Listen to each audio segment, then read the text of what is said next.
اعوذ باللہ من الشیطان الرجیم بسم اللہ الرحمن الرحیم انہ لقرآن کریم، یہ قرآن ہے بہت باعزت۔ تم نے کتنی قدر کی ہے اس قرآن کی، سوچو کیا قدر و قیمت اس کی سمجھی۔ اس پہ ایک زندگی نہیں، اللہ ہزاروں زندگیاں دے اور وہ زندگیاں انسان لگا دے اس قرآن پر، تب بھی اس کی قیمت ادا نہیں ہوگی۔ انہ لقرآن کریم، اور یہ جو اصل قرآن ہے کہاں ہے؟ فی کتاب مکنون، یہ تو چھپی ہوئی کتاب ہے، ہم پڑھ چکے ہیں۔ انہ فی ام الکتاب لدینا لعلی حکیم، یہ تو ام الکتاب کے اندر ہے جو ہمارے پاس ہے، وہ ام الکتاب جس کے بارے میں پھر سورہ بروج میں آپ دیکھیں گے بل ہوا قرآن مجید فی لوح محفوظ، وہ لوح محفوظ میں ہے۔ یہاں فرمایا فی کتاب مکنون لا یمسہ الا المطہرون، اسے چھوتے ہی نہیں، چھو ہی نہیں سکتے مگر بہت پاک، بالکل پاک مخلوق ہے، فرشتے۔ کلا انہا تذکرہ فی صحف مکرمۃ مرفوعۃ مطہرۃ بایدی سفرۃ کرام بررہ، یہ تو ان فرشتوں کے ہاتھوں میں ہے، وہ فرشتے اسے چھوتے ہیں اس کتاب کو کہ جو کرام بررہ فی صحف مکرمۃ، بڑے ہی باعزت صحیفوں میں ہے وہ، فی صحف مکرمۃ مرفوعۃ مطہرۃ ایدی سفرۃ، ان لکھنے والوں کے ہاتھ میں ہے وہ، کرام بررہ، جو کرام ہے بڑے باعزت ان فرشتوں کا۔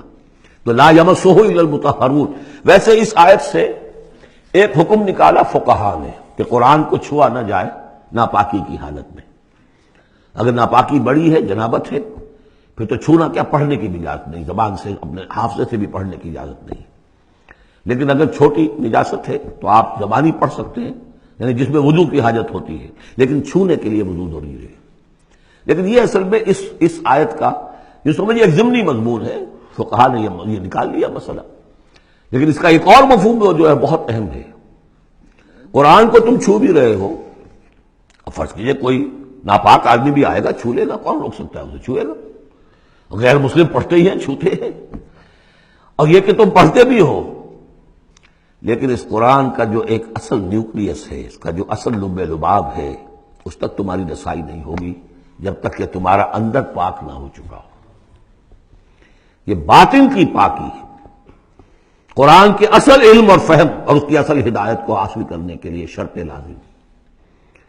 اس کا مرکز جو ہے تیرے وجود کے مرکز سے دور رہتا ہے۔ فرشتہ اگرچہ جان نکالتا ہے لیکن تیرے وجود کے مرکز سے دور رہتا ہے۔ قرآن کا بھی ایک وجود کا مرکز ہے، اسی لیے کہا ہے سورہ حدید میں پڑھیں گے ہم، هو الاول والآخر والظاہر والباطن، اس کا ایک ظاہر ہے، الفاظ ہیں، اس کی آپ نے نحوی اور صرف کی بحث کر لی، مطلب یہ ہے، روایات پڑھ لی، اس کی ایک روح باطنی ہے، اس تک رسائی نہیں ہو سکتی۔ الا المطہرون، اس کو چھو بھی نہیں سکتے وہ لوگ مگر وہ لوگ کہ جو پاک ہو چکے۔ اسی لیے نوٹ کیجئے، چونکہ وہ مضمون اب آ چکا ہے، ایک مرتبہ اور آگے آئے گا سورہ جمعہ میں، 3 مرتبہ آ چکا ہے۔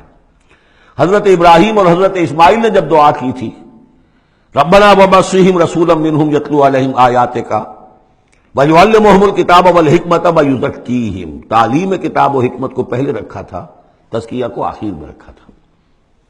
لیکن اللہ تعالیٰ کی طرف سے 2 مرتبہ ہم پڑھ چکے ہیں، ترتیب اللہ نے بدل دی۔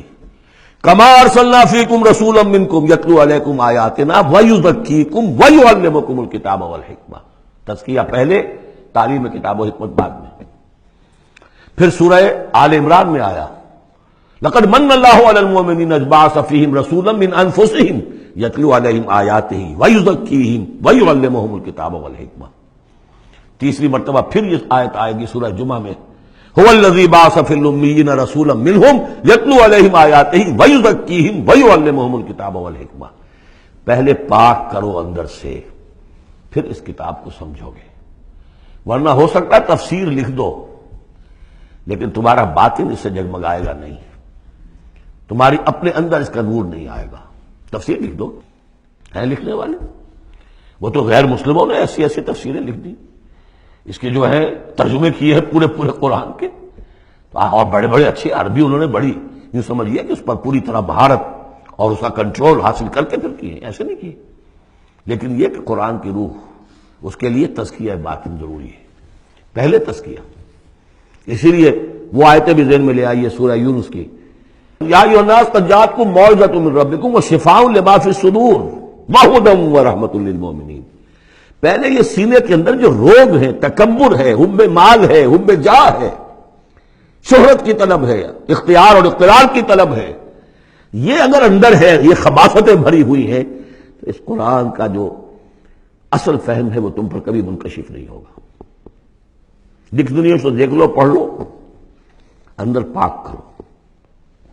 فرمایا فلا اقسم بمواقع النجوم وانه لقسم لو تعلمون عظیم انه لقرآن کریم فی کتاب مکنون لا یمسہ الا المطہرون تنزیل من رب العالمین۔ اس کا اتارا جانا ہے رب العالمین کی جانب سے۔ افبہذا الحدیث انتم مدہنون، اس کتاب، اس چیز کے بارے میں تم مداہنت کر رہے ہو، کسل سے کام لے رہے ہو، اس کو سیکھنے کے لیے تیار نہیں، اس کو اپنے ذہن پر، قلب پر براہ راست اتارنے کے لیے عربی سیکھنے کو تیار نہیں۔ یہ تمہارا مداہنت کا معاملہ، سستی کا معاملہ، کسل کا معاملہ، اس قرآن کے بارے میں، اتنی عظیم نعمت کے بارے میں۔ افبہذا الحدیث انتم مدہنون وتجعلون رزقکم انکم تکذبون، تم نے اپنا نصیب یہ ٹھہرا لیا ہے کہ تم اس کو جھٹلا رہے ہو۔ جھٹلانا ایک تو تھا مشرکین عرب کا جو کہتے تھے یہ قرآن نہیں ہے، یہ اللہ کی کتاب نہیں ہے، یہ محمد نے خود لکھ لی ہے۔ ایک جھٹلانا وہ ہے جو عمل سے ہم جھٹلا رہے ہیں، جس کی مثال سورہ جمعہ میں آئے گی، مثل الذین حملوا التوراۃ ثم لم يحملوها كمثل الحمار يحمل اسفارا، مثال ان کی کہ جو حامل تورات بنائے گئے تھے پھر انہوں نے اس کی ذمہ داریوں کو ادا نہ کیا، ان گدھوں کی سی جن پر کتابوں کا بوجھ لدا ہو، جو اللہ کی کتاب کا حق ادا نہیں کرتے، پھر ان کی مثال ان گدھوں کی ہے۔ آپ مکالمات فلاطوں کی جلدیں اور انسائکلوپیڈیا برٹانیکا جو ہے پورا کا پورا لا کر کسی گدھے کے اوپر لاد دیجئے تو اس سے اسے کوئی فائدہ ہوگا؟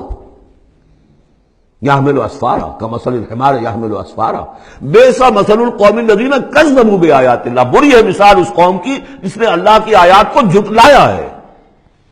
حالانکہ یہودیوں نے تورات کو کہ انکار تو کبھی نہیں کیا، ابھی تک سینے سے لگائے ہوئے ہیں جیسی بھی کچھ ہے ان کے پاس۔ تو عملی تکذیب یہ ہے، ما آمن بالقرآن من استحل محارمہ، جس نے قرآن کی حرام کردہ کسی شے کو اپنے لیے حلال ٹھہرا لیا، اس کا قرآن پر کوئی ایمان نہیں۔ یہ تکذیب ہے حال سے، عمل سے، وہ تکذیب ہے قول سے۔ ہم قول سے تکذیب نہیں کر رہے، ہم کہتے ہیں اللہ کی کتاب ہے یہ۔ ہمارا عمل دیکھیں، کیا اس قرآن کو تم نے پڑھا، سمجھا، اس کے لیے زندگی کا کوئی وقت صرف کیا؟ معمولی کیریئرز کے لیے 20 25 سال کی تعلیمیں ہیں جو آج کل انسان حاصل کر رہے ہیں۔ یہاں سے MBBS کیا ہے، پھر کوئی FSMG کا امتحان دیا ہے، پھر امریکہ میں گئے، پھر امتحان دیا ہے، پھر وہاں، اور پھر وہاں پر ریزیڈنسی ہو رہی ہے، پھر معلوم اس کے بعد ہے، پھر وہاں سے جو ہے ڈپلومیٹ بننے کے لیے، اور جو وہاں پہ بنے ہوئے بورڈز، ان سے آدمی کی عمر ہو جاتی 35 برس 40 برس لگے ہوئے۔